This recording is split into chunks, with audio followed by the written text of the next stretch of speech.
looks like we're good to go. Okay, so first of all, I want to thank everybody for joining us, the guys at Masila, and everybody who's just joining in now. I think I spoke to most people on the phone, but it's great to see the names and see the people joining in. And it's not always easy to join and find the time to to sit down and invest and find out new information, learn some new skills. So I want to thank everybody for making themselves available, especially coming out to Pesach when everyone's busy.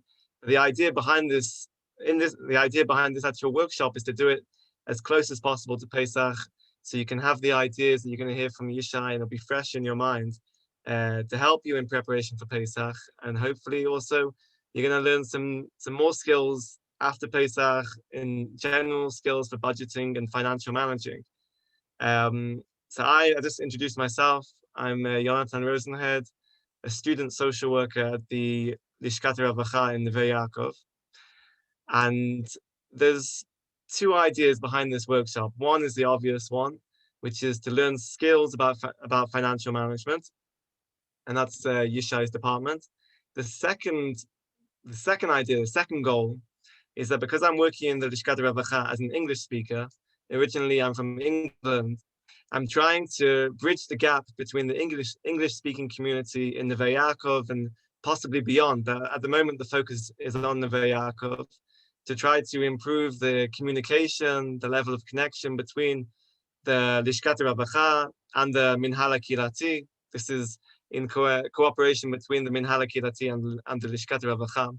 We're trying to reach out, get in touch with the English-speaking community, try to work out how we can meet any needs, anything that the English-speaking community is lacking or that they are not even aware of. Maybe there are services that you're not using or not aware of that you can take advantage of. And this is the initial stage, just to bridge the gap, to reach out and to hear from you.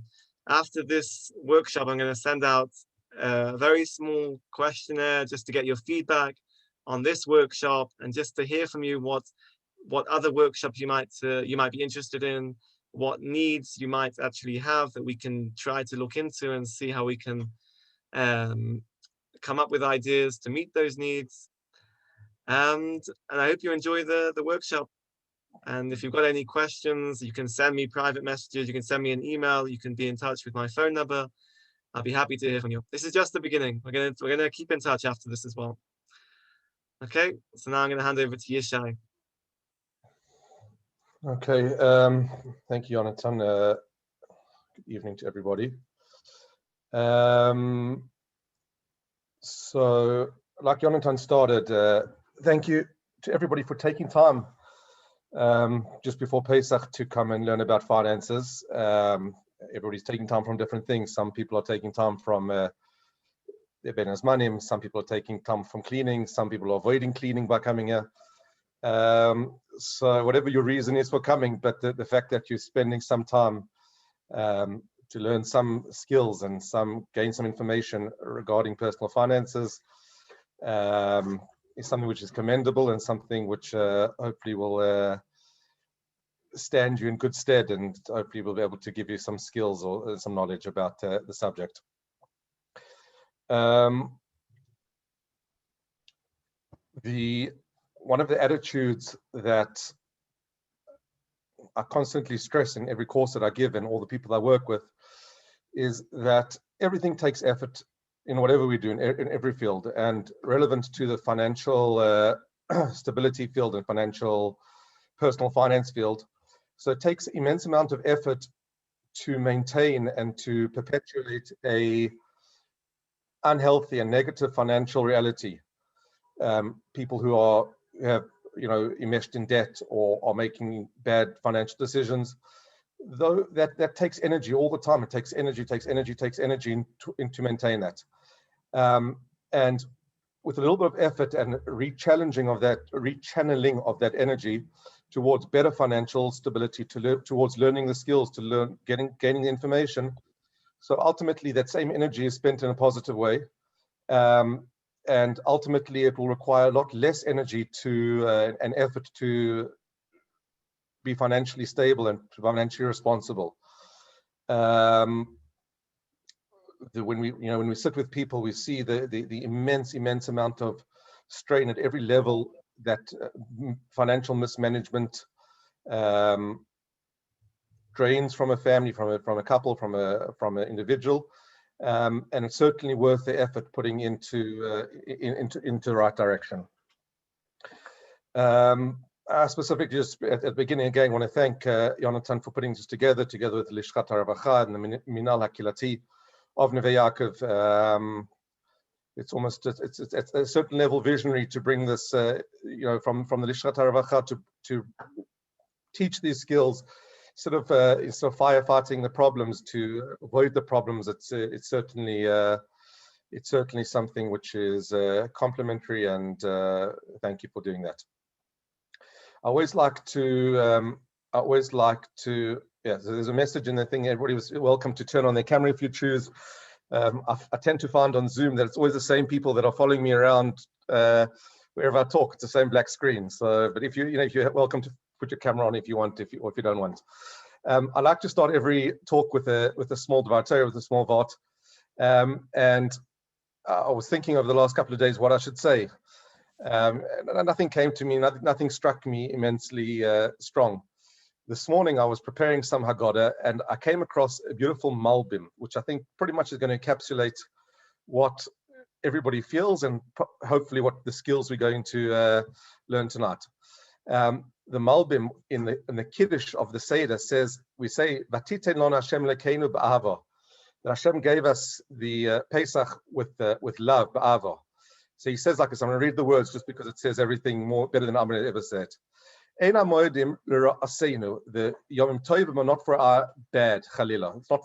It's not a negative thing to cause us damage. Lahachbid bohem aleinu limnoya asonu mimelacha ve'asek b'panasa. To lahachbid means to become a weight on us, and to stop us doing our work. Rak nitnon lanu mitzad ahavat. It was given to us for love, in Hashem's love to us. And a lot of people, when they come into Yom Tovim, especially towards Pesach, so there's this duality in feelings. On one hand, they want to be happy with the Yom Tov, they want to enjoy, relax the Yom Tov, but on the other hand, the tremendous burden of the finances takes away from that ability to enjoy the time. A number of years ago, I coached a family. Here in Eretz Yisrael, and the wife, I remember she wrote down, and I usually, when I have a little bit more time, I show it, but she wrote that she wanted that the expensive times of year be the happy times of year. There's always a duality that there's some association that when there's a lot of money or a lot of expenditure and money going out, so it takes away from my ability to enjoy the Yom Tovim. On the other hand, I remember hearing many years ago from Rav Pinkus, he said like this, that he was once called to a school to talk to the teachers who hadn't been paid in a long time. So he turned to them and he said, they called me here to be mechazek you, to strengthen you, to give you a bit of hope. He says, but you don't want hope, you want your paycheck. You're not interested in hope. And people come into this course as well. A lot of people are not interested in the hope, what there is. They want maybe extra money, they want a solution. And at Masilah over the years, we found that the solution to financial problems is not money, or not only money. But often it's a lot more about learning the correct behaviors and the correct attitudes towards money. And that takes you a lot further, that takes your money a lot further, and it gives you a lot more enjoyment out of your money. At the end of the day, our money is meant to be something which runs parallel to our life to support the things which are really important in life. Money is not, in and of itself, is not a specific goal. And therefore, anybody that manages their money correctly, has correct attitudes and correct behaviors, can have a very enjoyable financial or very enjoyable life together with their finances, not necessarily relevant or consummate to the amount of money they have. And with that attitude, in Masilah, we've seen so much hope, and there's such a much better future for people when they embark on the journey to proper financial management and proper financial behaviors and attitudes. So coming back to Pesach, I know Jonathan said that we wanted to do this as close to Pesach, but really fundamentally the first Pesach talk in preparation for Pesach should be immediately after Pesach, because financially it usually takes a whole year to prepare for Pesach. Every month you're gonna have to put away a bit of money. You're gonna have to financially structure yourself towards the coming Pesach. So if that's the case, so what are we sitting here tonight for? What are we interested in? There's nothing really we can do. So there is what we can do, because even at this late stage close to Pesach, even though we're very close to Pesach already, we can still, in terms of the decisions that we make, in terms of the behaviors that we can still implement at this late stage, we can still mitigate a lot of the damage that we might have to pay for over the next 6, 8, 10, 12 months until the next Pesach. One of the big ideas that we talk about in Mesilah is that everything needs to be paid for at some point. Meaning that if I purchase something today, I might be able to purchase it on credit, I might be able to purchase it, delay a payment, I might not pay for it yet, but at the end of the day, there's going to come a time where everything will be paid for, and everything has to be paid for. And therefore, if I didn't pay for it today, so I'm going to have to pay for it in the future. And the more that I lack control, the more that I make the wrong decisions now, the more that it's going to cost me in the future, because I'm going to have to pay for everything. And therefore, when I prepare on the other extreme, when I understand that and I start preparing for Pesach already ahead of time, immediately after Pesach finishes, I start thinking about the following Pesach, because I know that I'm going to have to pay for it. I'll be able to come into the next Pesach next year in 2022, Tafshin Ein Beis, I'll be able to come into Pesach with the money that I need for Pesach, because either way I'm going to have to pay for it. So in the meantime, most of us are paying retroactively. We're paying backwards for money that we spent. But there is the ability, and that's something which I would definitely encourage you and leave you with that idea, to think already about next Pesach and start saving and budgeting for the following Pesach in order to be able to pay for it ahead of time.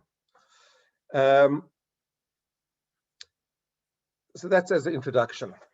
I want to veer off for a minute and take you through a little slideshow in order to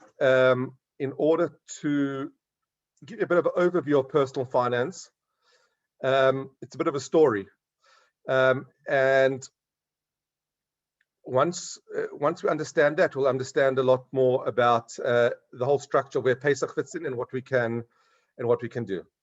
So this is the story. I'm sorry, I'm showing it to you in PowerPoint here. Let me see if I can. 1 second. From the beginning. This is a story about family Cohen. Yeah. Now, obviously, it's a figurative family Cohen. You can put your own family name in, whatever your family name is, and that's the story of your family. The family Cohen decided to build a house, but they were pretty autistic people. And the way they decided to build their house was with a roof colored in green and the structure of the house colored in red. But even though they were autistic, there was a reason why they did that, why they made their house like this. That was because the association always was that the roof of their house was the income, and income is always green. When you see money come into your bank account, it's always a green number. And when you see money going out of your account, for that they associated with the expenses. So family Cohen were pretty financially astute and autistic, and they made this house with a green roof and a red structure representing the income and the expenses. They understood that their income came into their roof, meaning it was a little bit of income, sometimes a little bit fatter, sometimes a little bit thinner, but it wasn't too much that came into the roof. And on the other side, there was expenses which came out, and those came out pretty frequently. You know, there were the big ones, the fat ones, the shorter ones, the thinner ones, but they knew a lot about those expenses. And when they built this house, they looked at the house, and it's made up of different blocks. So the roof was made up of the husband's income, the wife's income, might have been made up of parental support, might have been made up of tax returns, or coidal stipend, or whatever they got their money for, and those were the building bricks of that roof. In the house part, so they had a lot more different sections. They had a section for their kitchen, and for tuition, for housing, and for clothing, and for repairs, and for vacation, and it was made up of lots and lots of little pieces. And sometimes what happened to family Cohen here was that the structure of the house, meaning the expenses, were a little bit too big, was much more than the roof. So they stretched that roof. If you can see, this roof is stretched, and it's stretched all over the house. Yeah, but this roof is already it's just about holding up there. But it managed to hold up. It managed to cover their expenses that month.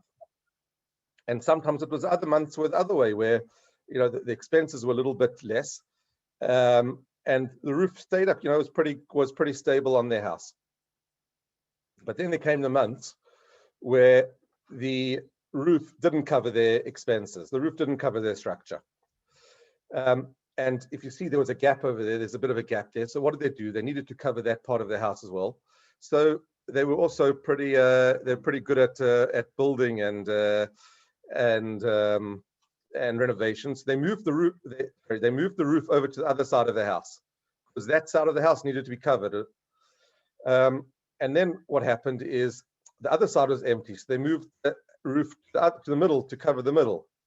And then they moved it to the right-hand side, and then they moved it to the middle again, and then they moved it to the right-hand side, and they moved this roof right, left, middle, until the roof collapsed, because the income wasn't covering the expenses. The income wasn't covering the structure of the house.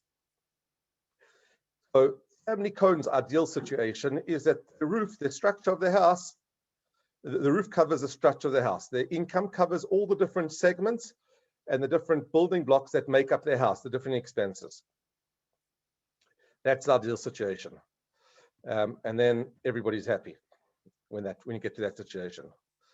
But, and this is where Pesach is going to come in now, family Cohen, like everybody, had a little storeroom, a machsan, a storeroom, a garage, an attic, whatever you want to call it. And in that storeroom, and in that machsan, or boidem, whatever they call it, they kept all their yearly stuff. So all their Pesach dishes were kept there, all their Purim costumes, all their stuff they need to take on their vacation in summer,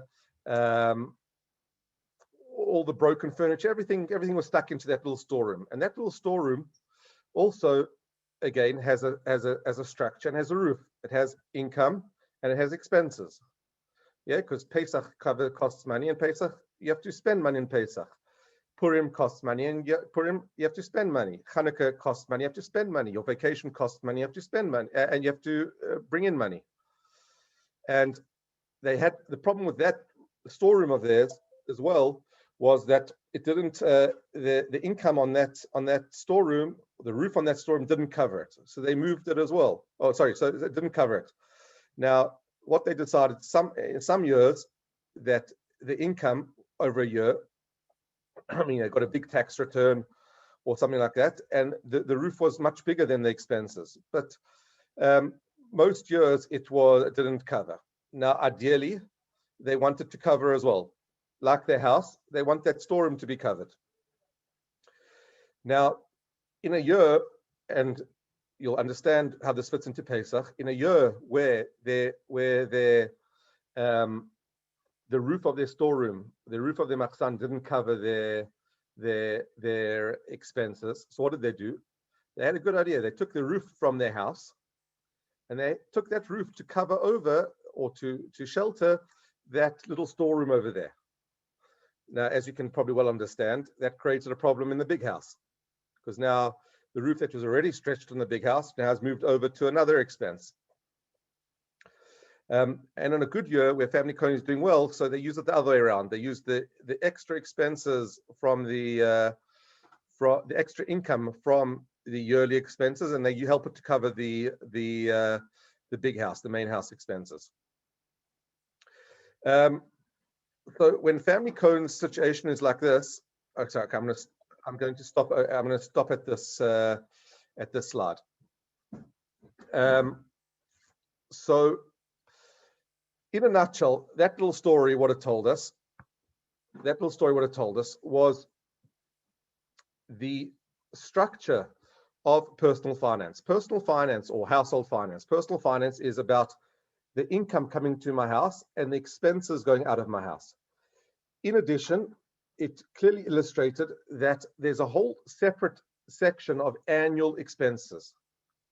Yeah, out the storeroom, and those annual expenses has to be dealt with in a way that has to be financed and budgeted in its own separate way, because if it's not, it causes a disruption and it causes instability over the whole system, whether it's on the monthly, on the yearly, nothing's covered, and you're busy moving this roof over, up and down until things start to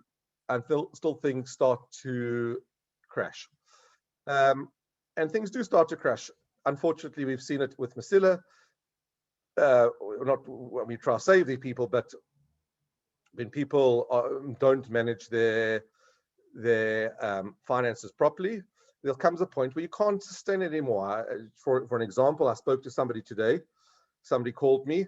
He was 400,000 shekels in debt. He was earning, between him and his wife, they were earning 2,000 shekels a month with a family of 4. It was impossible for that system to carry on. It's going to crash at some point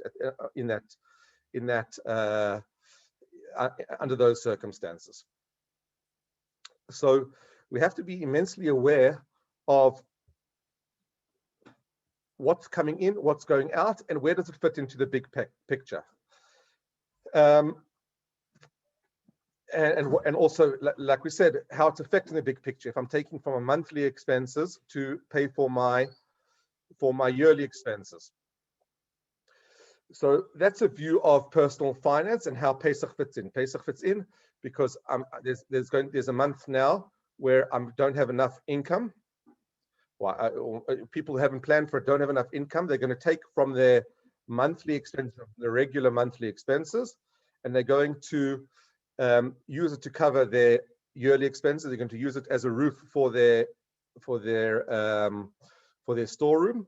They're going to create a problem on their monthly expenses on their normal house, and then that problem is going to eventually catch up with them in a month or two. So that's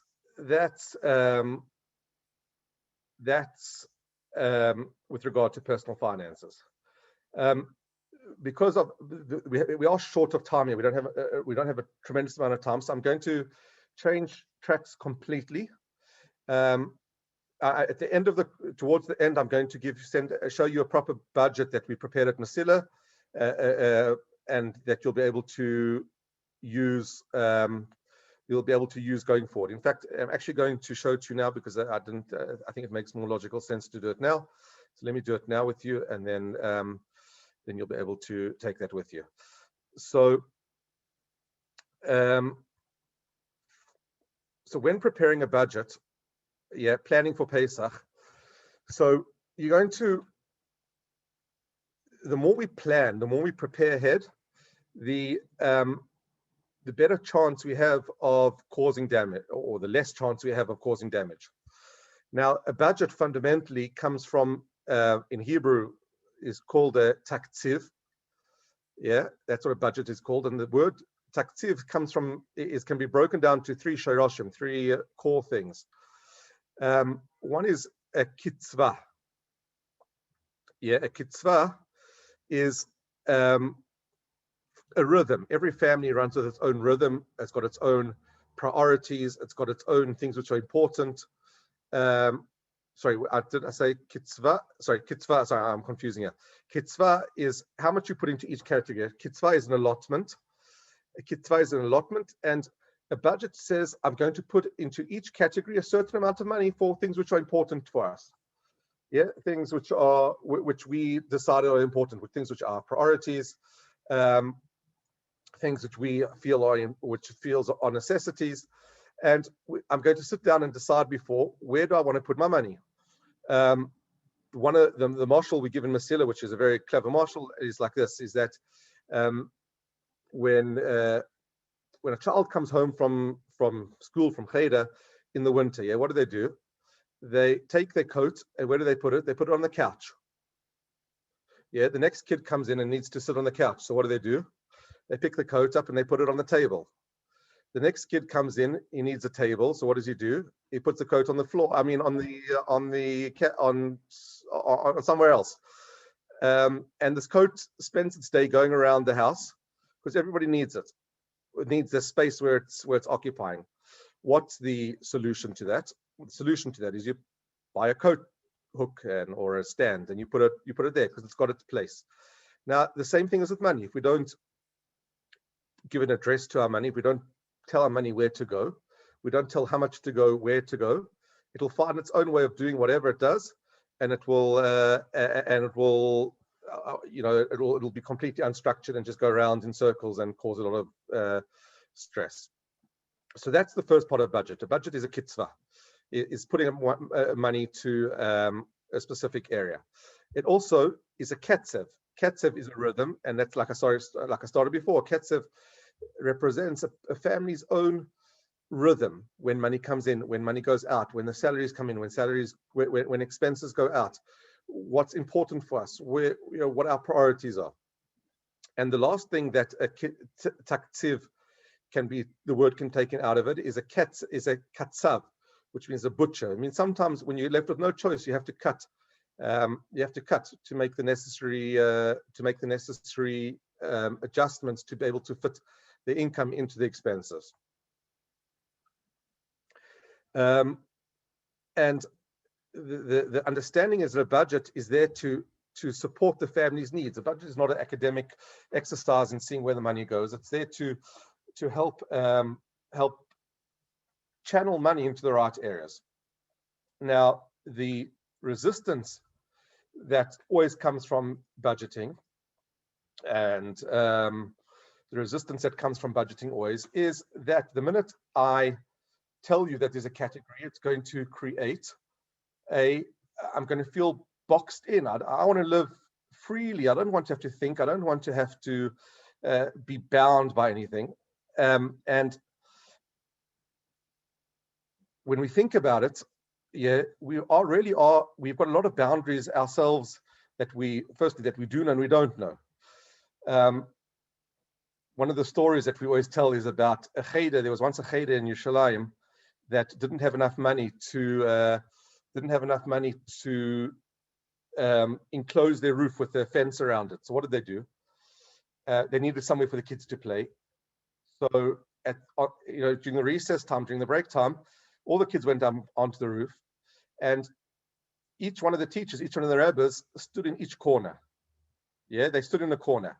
And as the kid came close to one corner, they said, no, you can't go there, you can't go there, you're going to fall off the roof. And when they came to the other corner, no, you can't go there, you're going to fall off the roof. Now you can imagine at the end of the recess what the kids and what the teachers looked like. Everybody was finished. Yeah. So eventually they went to Masila and they got some help, and they found some money, and they put up fences around the roof. What was the result of that? That everybody was calm, everybody enjoyed their time, and everybody could learn properly. But there were boundaries. There was some sort of limitations. They couldn't just go wherever they want. Correct. Those boundaries created freedom. Because of those boundaries, they had the ability to enjoy. The same is true between two countries. You take Israel and Syria. Yeah, we don't want to be bound by anything. We want to just be able to free. So when you're walking close to the border in Syria, you don't know if the person coming towards you is a terrorist or you walking towards terrorists. You don't know where you are. But the minute you put up a border, the border tells you that on my side, I'm relatively safe, and on the other side, they hopefully very unsafe. And so again, that border creates that boundary creates borders. One last example, and I use this often slightly differently, but I'm going to use it in this context like this, and that is when somebody, let's say, when somebody bakes a cake or makes a recipe, fundamentally within every recipe, there are boundaries. Nobody goes and says, I'm going to just pour some sugar and some oil and some flour and see what comes out. Or as they say, yeah, beseder. When it comes to money, everything, yeah, beseder, will be fine, will be fine. Nobody does that. Nobody just pours whatever they find in the thing, yeah, beseder, will be fine. Or I think it's going to be, I think this is more or less what it's going to be. No, why? Because you need that structure. That structure is what allows you to cook or bake something that will be edible at the end of the process. So boundaries are immensely important. The last thing that it does, a boundary gives for you, and that is that it allows you within categories you create to be able to feel the enjoyment. I sat with a family recently, also on Zoom. I think they're in Amsterdam, and she turned to me and she said to me that when they were looking at their budget, they were making a budget, she realized that she'd been buying presents, I think for like, I don't know, 50 euros, I think it was. And she suddenly realized that she was anyway buying those presents, but she was feeling bad about it all the time. She said, I'm spending money I don't have. When they created that boundaries and they said, okay, I'm putting 50 euros towards presents, which they did have. Now she could enjoy buying those presents or giving those presents because it was all structures. So boundaries are an immensely important thing. So in as much as we have a natural resistance to boundaries, but it's only with boundaries, and specifically financial boundaries, that I'm going to be able to enjoy my money. So this is a Masilah booklet for planning for Pesach. I believe that on the email there's an attachment, there's a link there where you can press on it and you can download it. If not, either Jonathan or Moshe Greenfeld will help you afterwards get it, but it's available for everybody. You can read through this when you get a chance. Now, the first thing that we do is we say, what is our income? Yeah. Now, again, income is going to be available income. What income are we going to? We can't use income which covers our existing house, because then we're going to create a problem in our existing house. So what I want to do, I want to only create income. I want to only use income that I have available for Pesach. Now, I know that a lot of people are thinking or want to say, well, I don't have any available income, and it's a challenge. It's a challenge, but hopefully next year you'll be better at that challenge because you will have saved ahead of time. But it is a challenge. So what, in terms of this year, all you can really do is damage control and make better decisions, not to have to pay forever for what you're anyway spending. So you would say here, your income, let's say, can you see my mouse at all? Can you see my pointer?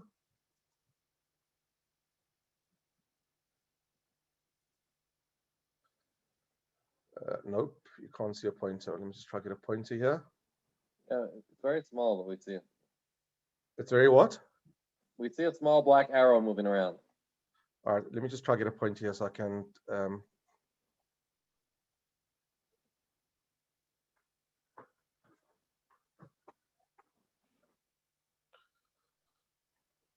I don't know why it's not letting me get it. All right, so I'll have to just do it as a pointer.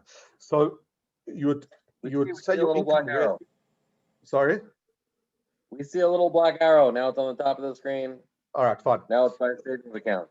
So over here you'd put your savings account. So that's for somebody that started saving already last year. That say, all right, you've got a savings account with 1,000 shekels in. We're going to take it out. Let's say on the next Monday, the 22nd.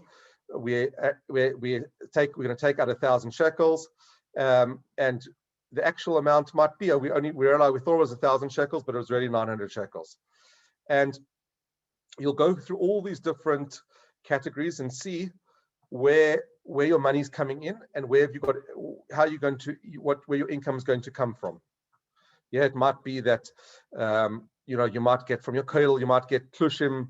It might be that the tzedakah in the neighborhood might give you some money. It might be you getting a present from your parents or a bonus from your office. whatever it is, and you'll total up your income at the bottom. So you'll say, I took 1,000 shekels out of savings, and my total income is 1,000 shekels. Yeah, again, be very, very careful to, like I showed you that slideshow, to separate your yearly and your annual. It's not, if you earn 10,000 shekels a month, you do not have 10,000 shekels now for Pesach, because on a normal month, if you don't have any extra money, then your normal monthly expenses are 10,000 shekels. You don't have extra money for Pesach. So when you're taking 2,000 shekels out of your 10,000 shekels for your Pesach expenses, you now created a gap on your roof. We then go down to expenses and order priorities. Now, you'll go through this list and you'll write here, you got to give Kimcha de Pischa. Yeah, we've got a chiyuv to give Moaz Chitin. I want to give it to my local tzedakah. I'd like to give 100 shekels. And for me, I rate everything as a necessity, a possible, or luxury. So I want to give 100 shekels. And for me, it's really important to give Kimcha de Pischa to help people who don't have, and I'd like to give 100 shekels. And then I'm going to write maybe that if I've got extra money, I'd like to give an extra 50, or it would be a luxury for me to give an extra 50. So I'd like to give 150, but right now I can only see 100. And you'll go through the list: cleaning products, cleaning help, new furniture, and Mechiras Chometz. It's very important to buy new furniture for Pesach. Very, very necessary expense. And I think we should take out that it becomes a necessity. As an aside, I'm making fun of it, but if you look through all the advertisements now, you'll see they're selling everything. What's the connection between new furniture and Pesach? Why do you need to buy new furniture and Pesach? So my personal opinion, there are different opinions in the field, but my personal opinion is that because people are so out of swing and out of seder with their money at this time of year, so that they're making very, very bad decisions consistently. And therefore, from a marketing standpoint, it's much easier for them to lure you into buying things. You're suddenly buying things that you never would have bought before. So that's why it is there. Mechiras Chometz. Okay, I'm gonna go back to the list. Hagalas Kalim, food for Erev Pesach. Remember, if you might have 3 days where you're cashing your kitchen, and you might need to live off pizza and falafel then. So that's gonna be a cost to you. You'll go through the expenses and you'll work it out. This is something which is mitzad hashkofa of it, aliyah l'regel. We have to start budgeting for what it's going to cost us when we come up to Yerushalayim for our Korban Pesach, our Korban Chagiga, Oiles Re'iyah, Shalmei Simcha, to travel to Yerushalayim. That's something that's important to think about. Again, your food, your matzahs, meat, groceries, all the different foods, clothing and shoes. Obviously, it's a very big expense. Again, for some reason, we'll end up buying all our summer clothing at the same time. Nothing would happen if we'd buy the summer clothing just after Yom Tov, where we're more calm and make better decisions. Expenses of Chol HaMoed. Yeah, there's Chol HaMoed every single year, and every single year you need something to do, and you need to plan it every single year, and it costs money every single year. The only question is how many days it is. And then the last one is food for after Pesach, and that is once Pesach finishes, you have to restock with all your chometz food, and that there's a cost involved in that. Now I'm going to go back to the top here, and that's the order of priorities. It's important to differentiate between necessities, possibilities, and luxuries. Not everything that we have is a necessity, and a lot of that goes down to our perceptions of what is necessities and luxuries and possibilities. Yeah, I take you back to last year, where it feels like it was probably about 100 years ago, the beginning of Corona, when on Erev Pesach, if everybody remembers, there was an egg shortage in Eretz Yisrael. Yeah, now on a normal Pesach, I don't know how many trays of eggs, are necessity. Yeah, on Erev Pesach last year, an egg became a necessity. Yeah. Suddenly our perceptions of what was important was changed. It was changed by the circumstances. But when we're looking to be disciplined, and we're looking to be responsible, we're looking to minimize the financial impact of Pesach, so we have to often go back and challenge what we believe are necessities or possibilities and luxuries. And not everything is a necessity, not everything is a possibility, and not everything is a luxury. So it's important to do that. And like I said before, it could be that a certain part of your expenditure, let's say clothes, yeah, I'd like to spend 1,000 shekels of clothes. That would be my luxury. But if I've only got 300 shekels, that's a necessity. 300 shekels is a necessity to spend on clothes, but 1,000 shekels would be a luxury. And then I total up my expenses and I put it in this column in this area over here.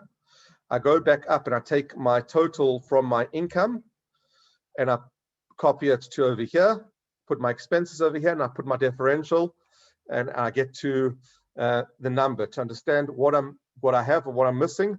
And once I've got that, I'm able to define the problem. Meaning, if I see that I'm short 2,000 shekels, I've now defined my challenge as 2,000 shekels. I'm going to have to find a solution for 2,000 shekels. So if I might go back up my list and say, I'm going to elicit the butcher way of going through my expenses. I might cut out some expenses, or I might say, 2,000 shekels, I'm going to find an extra job to maybe work a little bit harder. I might find something to be able to cover it. There's different ways that you can cover that expenses. It doesn't have to be, there's no one way that you can solve that problem. The last point in budgeting is drawing conclusions from last year. With the information that I have from this year, I'm much more equipped and much more able to make better decisions for next year. So I'm going to write for myself how this year was 2021, Tafshin Pei Aleph. There were, I don't know, two adults, 3 children and a baby.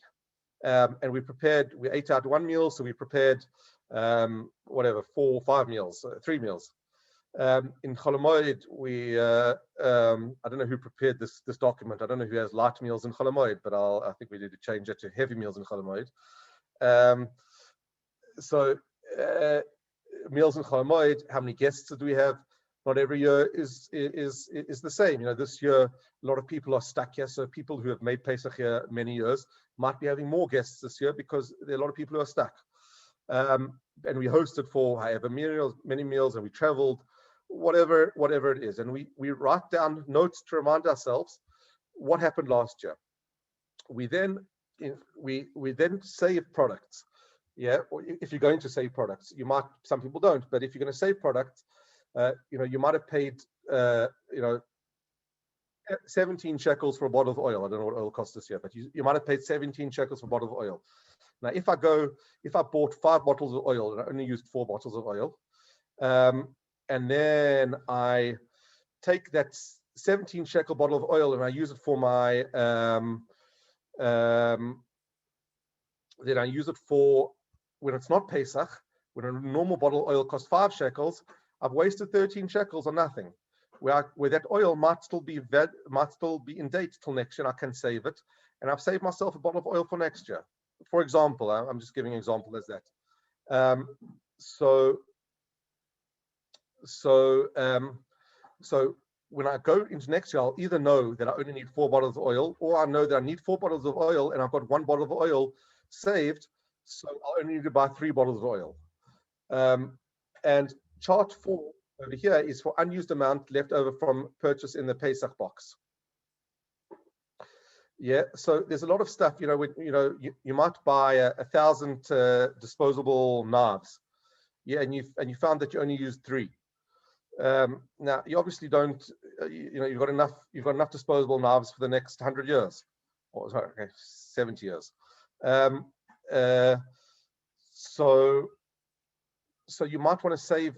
You might want to save those for the coming years, or you might want to. What's it called? You might want to take them into chametz. But whatever you've got in that box of all that leftover stuff, at least know what it is instead of going to the shops or the store, the makolet, and buying those same things again in order to find out that you've already got them.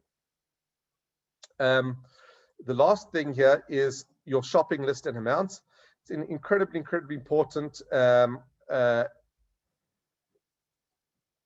piece of information, because when I plan it ahead, and I want to talk about it in a few minutes, but when I plan it ahead, I've got power. I can decide what I'm going to buy. without being emotionally stimulated to buy things which I may or may not need or may or may not want, and suddenly land up with a lot of extra things or extra items or increased amounts of things which I don't need. So again, we've broken it up into food items which you might want, cleaning products and disposables, dairy products, chicken and meat and fish, fruit and vegetables. It pretty much covers everything that you're going to need.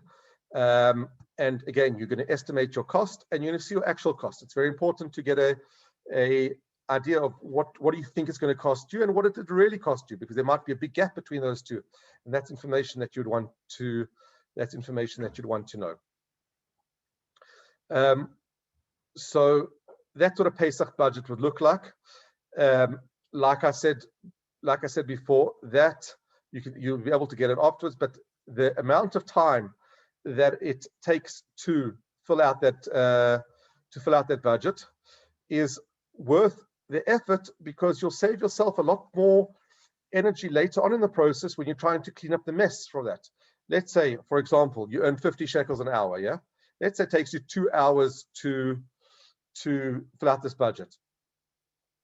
So it's cost you in time, it cost you 100 shekels. Now, if you didn't fill out the budget, in the 2 hours walking down Geula or Center One, wherever you shop, you might have spent 1,000 shekels. Now, to make up that 1,000 shekels is going to take you a lot longer than 2 hours. It's going to take you 10 times the amount of time. So again, make an analysis of the effort required against the possible damage, or I would say more than possible, the almost definite damage that will be done without a budget. It becomes much more worthwhile to spend the effort on preparing a budget. I want to try to cover 2 more topics fairly quickly, just in order to give you some more tools. I will stay on at the end. We'll have some questions, yeah. So I want to move on to very quickly, and that is, what is considered income. Now, when I spoke about the roof over the house, I spoke that's called your income. I spoke about when we looked at the budget, I said your income has to come from somewhere. So we've got to work out what is considered income. Now, I'm going to tell you what's not considered income, and from that you'll understand what is considered income. And it's important to understand what's not considered income, because this is a place where a lot of people fall. So what's considered income, and that is like what's not considered income is like this. It's the Aleph Beis Gimel Dalet Hey. Aleph stands for Ashrai in Hebrew. Ashrai means credit. Yeah, what's credit? Credit means I go to my bank and I say, you know what? I'm making Pesach, and the banks love this, by the way. I'm making Pesach, and I don't have enough money to cover my little storeroom there. So do you think that you could maybe lend me a little bit of money? And the bank says, sure. Would you like a loan? Would you like a credit card? Would you like to increase your overdraft? Would you like to? How would you like the money? And you come back home and you tell your spouse, wow, the bank gave me extra 2,000 shekels. We've got extra 2,000 shekels now to spend. Yeah, that's an easy way of looking at it as income. That's not income. You didn't earn anything. You borrowed 2,000 shekels, and you're going to have to pay that back at some point. So that includes anything: bank loans, credit cards, any institutional or any regulated entity that can lend you money. I used the opportunity to stress, because it's so important to stress, and it causes endless amount of damage, and that is the gray market or black market lending. Yeah, it's not the subject, but it's worth it.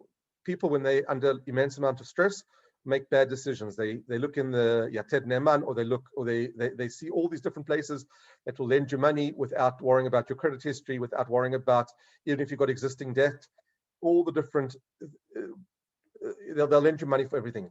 It's immensely dangerous. It's immensely could cause immense amount of damage on a myriad of levels, and it's something that you have to stay away from at all costs. It's not the cost of going down that route is not worth it at any level. So it's just something to bear in mind.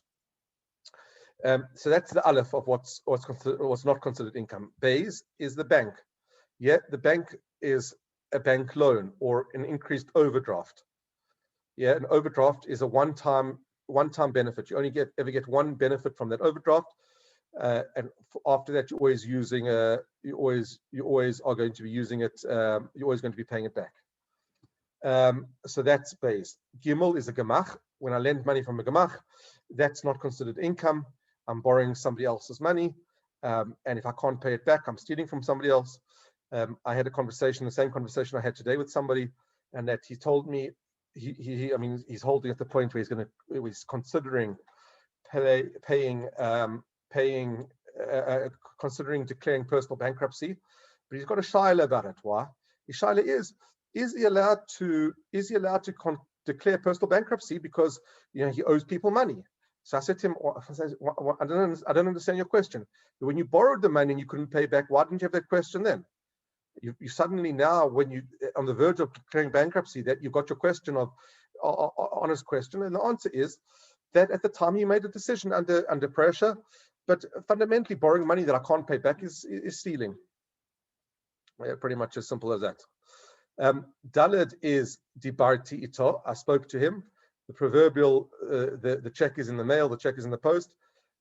People, I owe you money. I'm going to close the deal. I've got this deal which is about to close. No, until money is in my hand, or that I know that without a doubt that I'm going to get that money, that's not considered income. And the hay is horim and tzedakah by that extension. Using parents as a source of income is not a long-term sustainable, fundamentally healthy method of being self-sufficient in financially. I'm not talking about being supported when you're learning. It's a big subject, but the fundamental idea of complete reliance for the long term on parents or tzedakah, or any other entity that gives out money for no work, or little work is not considered income. So that's what's considered income. From that, you understand that income is money that you. I just wanted to clarify that about parental support, and that is it's a big subject in Hashkafa. It's a big subject in there. I'm certainly not going to. It's certainly not the framework of this to cover it properly. Of course, there's an importance and a chashivus of supporting Torah and being able to spend time learning. All those things are important, but it's a big subject, and I don't want anybody to draw any conclusions from the two words. Just the fundamental is that it's a question, and it has to be clarified. So that we've understood what is income. From understanding what's not income, we understand that income is money that I go out and legitimately earn. That's predictable. That I can have some sort of whatever control we have over it, but at some level, we can through our effort we can gain that money. We can earn that money. So that's what's considered income. The last thing I'd like to cover, and just again very briefly, and that is shopping. Why do I want to cover that? That's because the other name of Pesach is Chag HaKniyot or Chag HaKesef. Yeah, wherever you go, people are shopping, people are buying, or it's just this immense amount of commerce going on. I recall quite a few years ago, I think it might have been at the time when I was learning learning to be a financial coach or a thing. I was with my wife in Shire Vocha, and we had gone and we had bought whatever we needed, and it covered, I think, the bottom of the wagon or the trolley or the agala, whatever you call it. And we got to the till to check out, and there were people there with mounds of stuff. Not one, not two. It was just immense amount of food they were buying. So my wife turned to me, she says to me, "Don't you feel like out of it? You know, like everybody's buying so much, and look what we're buying." So I said to her, the truth is I don't. I said, I feel sorry for those people. Why? Because I know that I went and I bought what I needed. I could afford what I needed. I had the money to pay for what I need, and I'm going to enjoy what I need. See, these people are buying stuff which they don't need, which they can't afford, and they've got no idea how to pay for it. And so there's an immense amount of pressure around for all the purchasing, but it doesn't necessarily mean that it's all stuff we need and stuff which is good for us, and we have to be aware of that. I'm running a little bit short of time here. Let me move through this. Food shopping in general, in our normal budget, is 30 to 40% of our budget. Yeah. So therefore, the better we manage it, the more we can save. You know, if we save 5% or 3% out of 40%, we're already coming to a percentage of saving. And people automatically feel when I say this, they automatically, their assumption is I'm telling people to cut down. Yeah, I'm not talking about cutting down at all. Although if that is the right decision for you, that might be true. But I'm not talking about cutting down. I'm talking about being more efficient with your purchasing. What does more efficient mean? It means that I'm preparing better for what I need. I'm preparing my meals better. I'm preparing my inventory better. I'm preparing my shopping better, in order to become more efficient in the way I manage my food. I'm looking here. I think statistically, 12 to 30% of food in a house is thrown out, and the average is 30% nationally. That means what happens is I go to the store and I buy some, let's say, fruit and vegetables, and I didn't realize I've got some in the fridge already, or there's some at the fridge going bad at the back, and I throw that out. Or I throw out food which I've overcooked. I've cooked too much, I throw it out. So that gives me a lot extra, that gives me a lot of wastage. So when it's not necessarily talking about cutting down, it's talking about managing it better.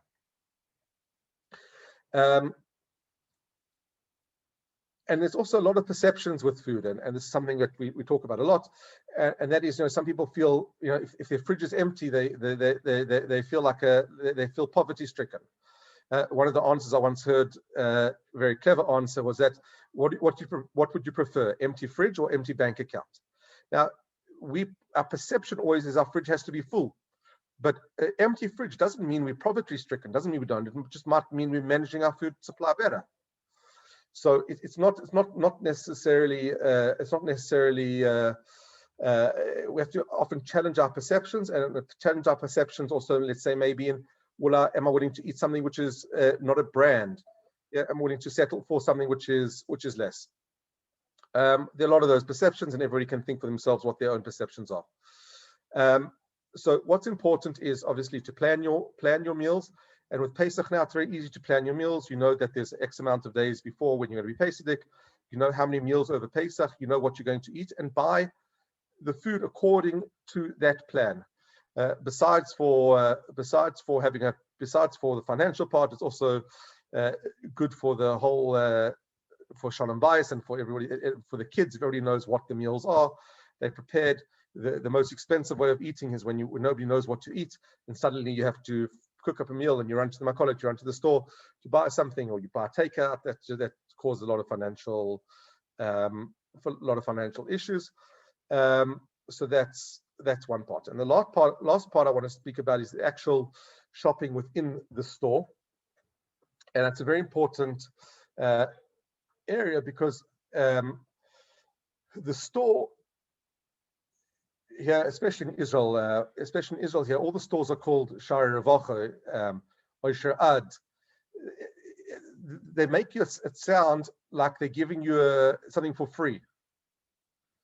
Yeah, the names inherently sound, you're not really spending any money, or they're doing you a chesed by you shopping there.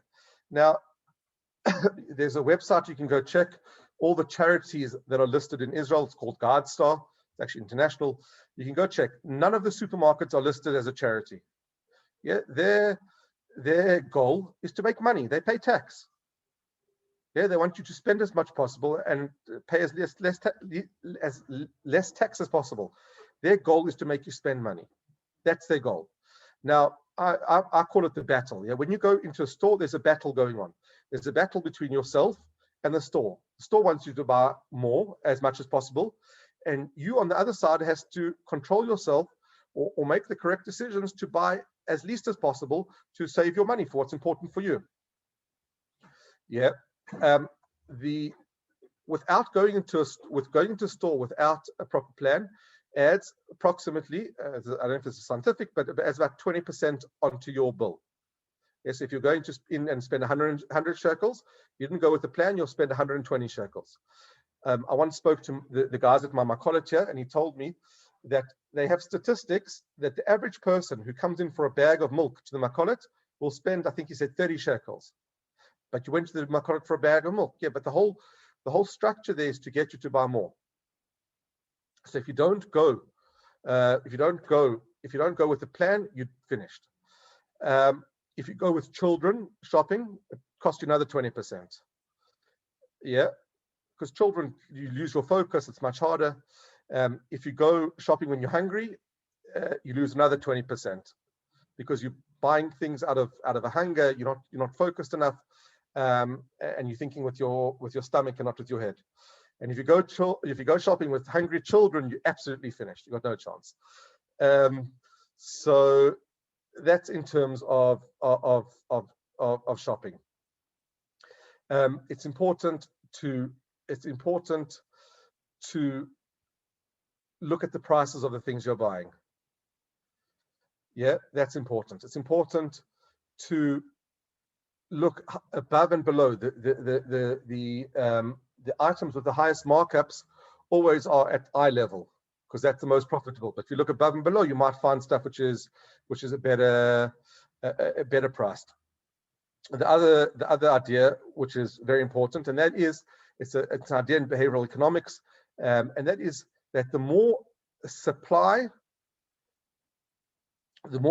of something, the more consumption of something. Meaning, the marshal we use is let's say toothpaste. Yeah, when you buy a tube of toothpaste, how long does the first 3/4 of the toothpaste last?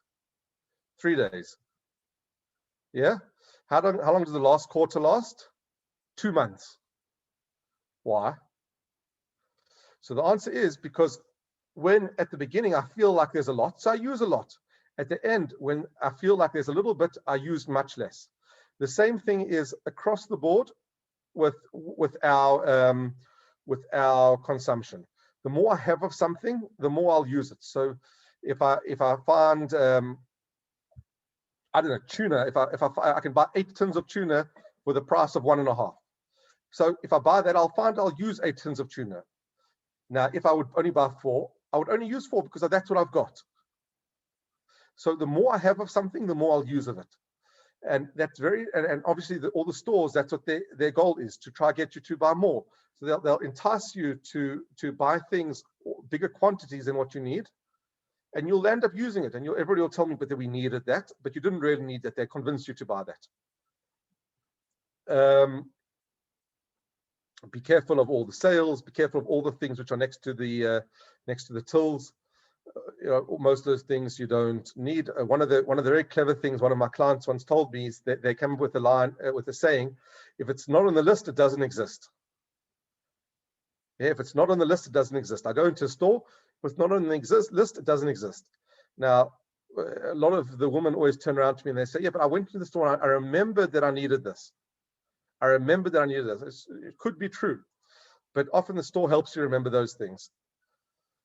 And when they help you remember those things, it's for their good, usually not for yours.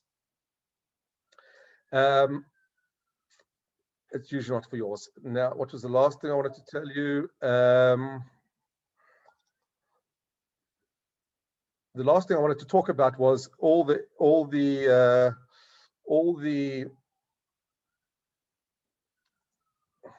sorry, they just asked me to fill in a poll over here. I think it's pretty good so far.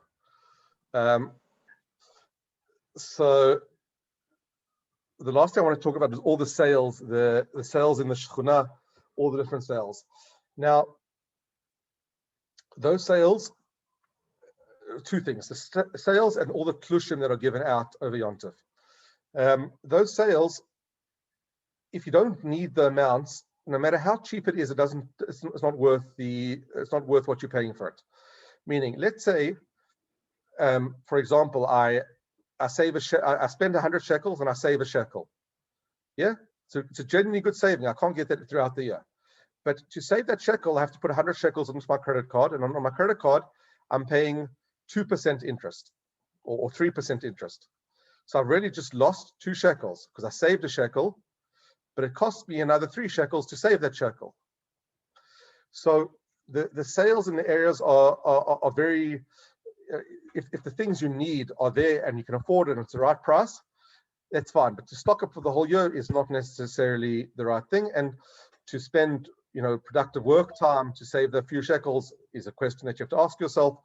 And it's just something to bear in mind. So it's not just because it's there, just because it says it's cheap. And I think they are really doing a chesed. I don't think that they're trying to, what's it called? They're not trying to make anybody spend, but it has to be right for you. The last thing I wanted to talk about is all the vouchers and klushim and the different organizations that give out, or the kolelim. We find often, although it's obviously very good and it's very useful, but in terms of spending it, people have a feeling that they've got extra money now because they didn't earn it, they don't feel it. So it's worthwhile being aware of what you really want out of those, and not just spending them because you've got them. So that's extremely important to remember. I want to just conclude, and then I'll stay on for some questions. So in conclusion, we said that we spoke about that there's a certain amount of effort that's going to go into all of this, and it's your decision which effort you want to put into it, your decision whether you want to perpetuate a negative financial reality and cycle, or you want to change that, and it's possible, and people have changed, and there's immense amount of real hope and ability for much better and happier financial reality out there. There really is, and it's not dependent on how much money you have or not. It's dependent about behaviors and attitudes and goals financially. We spoke about how we each have a financial house. The roof of a house is the income that we bring in, and the expenditure is the structure of a house. And when the roof doesn't cover our house, so we'll end up moving the roof around until the roof unfortunately collapses. And the correct way to do it is to make sure that our roof covers our house. In addition, we said that there's another storeroom, a house on the side, where we keep all our yearly expenses, where we keep all the stuff that we only think about once a year, and that also has its own roof and has its own expenses, and we have to make sure that we manage that correctly. We spoke about the budget and how we have to spend money for Pesach from available income, extra income, up above and beyond our normal monthly expenses. Otherwise, we're going to create an imbalance in the whole system. In order to do that, we have to really start thinking about Pesach straight after Pesach. And again, this is today we're trying to do some damage control and to make sure that you've got some tools to make better decisions that the impact will be much less over Pesach. Every expense has to be evaluated for its objective necessity, luxury, or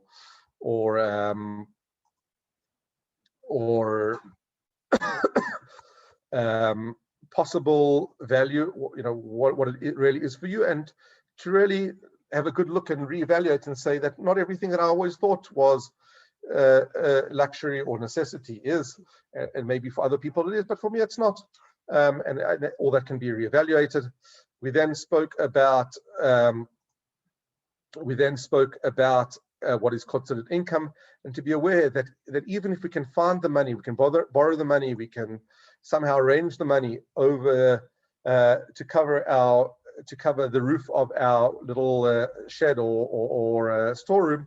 That's not considered income, and when we're spending money which is not income, we're gonna have to pay it back at some point, and that eventually causes issues.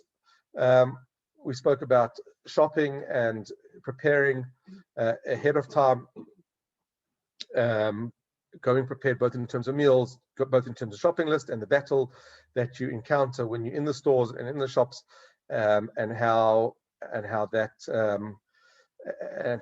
being aware and coming prepared for that battle, and coming self-assured and strong and confident that you can win that battle, and you can. You'll save yourself. You'll make many better decisions, and that will ultimately impact you financially much better. If you just take crossed my head, if you take an average bill, count how many items on that bill. Yeah, and if you make, let's say there's 100 items, and you make 10 better decisions, you made a 10% improvement on that bill. And you make that, you can do that 4 times a year, 4 times a month. Okay, I'm talking about month now. You increase that 4 times a month, and you do that on a yearly basis, and all those different improvements will ultimately add up. I thank you all for listening. Again, I thank Jonathan for putting this together, and for his interest and will to help Neve Yaakov and whoever else is listening. And I'm going to stay on for some questions. If you can fill out the poll, it certainly helps us become better and provide better content, and more enjoyable content for everybody. Thank you, and Chag Kosher V'Sameach to everybody. Thank you very much, Ishay. Thank you very much. I'd like to finish off, to thank everybody for joining. And I personally found it very informative, a lot of useful tips. You've touched on a lot of ideas. We've got at least we've got the whole of Pesach to sort of sit down and think about what you've said. So if there's a lockdown, if there's no lockdown, at least you've given us something informative and useful to think about over the Chag. And you touched on the idea of time is money. I think everyone's made a really good investment for the past hour and a quarter to sit down and listen to these tips and listen to these skills, and will benefit in the long run. So thank you very much. And everybody, I will hopefully be in touch. I'll be sending out emails afterwards to get your feedback on this workshop, and also to hear about any future workshops that we can plan and any needs that you have that we can try to help. Have a good evening. If anyone has any questions and you're too shy to say it out loud, you can type it into the chat. We'll be reading that too.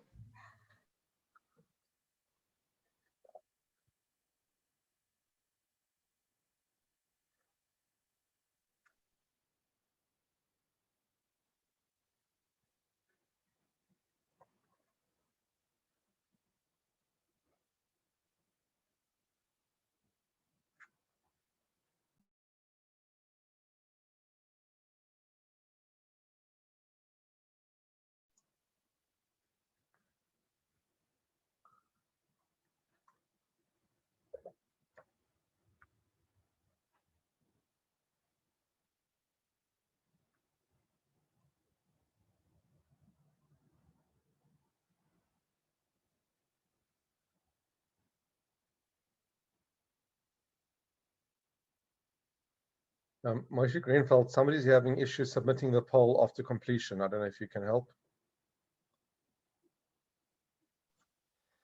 I'm not sure.